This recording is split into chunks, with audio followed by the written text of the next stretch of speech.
The Hyderabad rape and murder case, what has happened is extremely shameful for our society, for any society. The topic is trending, like always in social media. There is a lot of noise in the newspaper. There's a lot of noise among the politicians. In a couple of weeks, this noise will go away and we will forget about it, like any other case, like the Nirbhaya case. But how is it going to impact our employability scenario?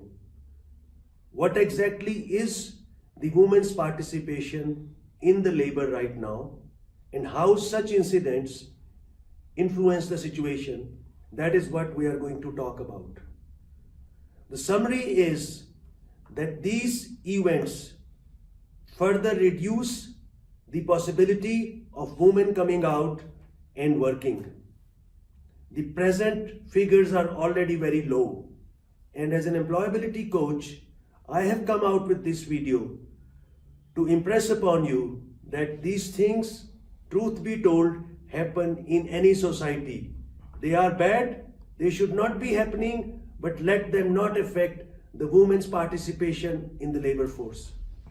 We go to the figures. I'm referring to an authentic IMF report.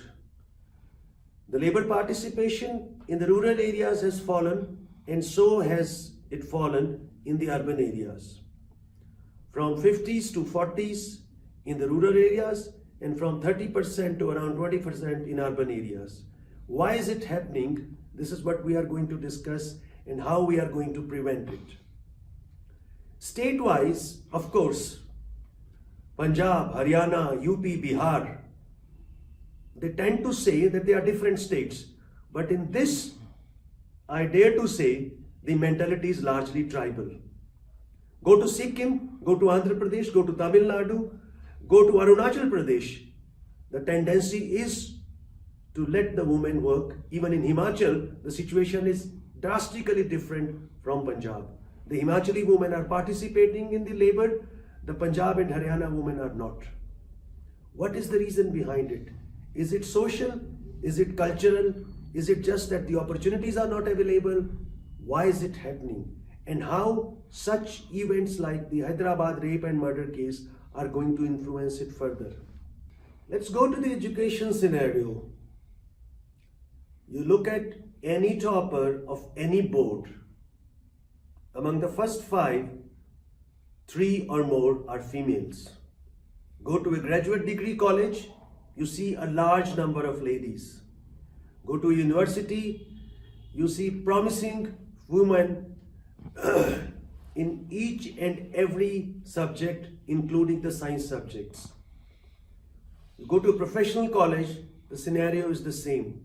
In some profession, like education, nursing, actually the participation, at least in the education, is very, very high. Where do they disappear when it comes to the workplace?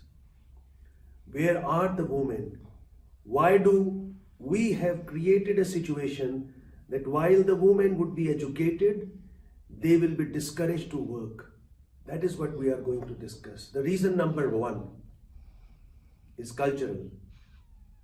As soon as the household has enough income, it encourages the woman not to go out. If I see families like us, there is one person coming in the morning for the garden, there's another person coming for cleaning, and there's another lady coming to do the utensils and cooking. And there's one person in each and every upper middle class house who's staying in the house and managing these 3. We forget that this person has the potential to contribute 4 to 5 million rupees in our GDP if we just create conditions, if we just encourage this person to go out and work. So what did I say? The moment the families have enough income, they try that the women should not go out and work. I'm very sure there are exceptions, but what the data is showing is generally this is the trend. This is the cultural trend, which we have to fight out. And you will be surprised. The communities where the level of educations are higher are doing the worst when it comes to letting the women work. We need to break this cultural taboo. We need to let the ladies work, even if the money which they are bringing in the beginning is very small. If culture was the first reason, how could the economics be behind? We're going to talk about the economical reason. Even when the woman would go out to work and the family somehow deals with the situation by doing something around it, our society refuses to pay well to women. And this becomes a speed breaker. So the woman goes out, she starts working, she's getting less than what the others are getting of the opposite sex, and naturally the environment builds that why don't you come back and work at home? Why don't you look after children? Why don't you do something useful at home? And that is something which brings them back to home, which brings them back to no work. What is the solution here? The solution is for employers like me that we need to encourage, we need to hire. If there is a possibility of both men and women, go for the second option because there the opportunities are less. Pay them well, create good condition, having a crash in your premises, feel proud about it. This will lead to a greater success of the organization in general and the greater success of the women in particular. So we come back at the end to the Hyderabad case.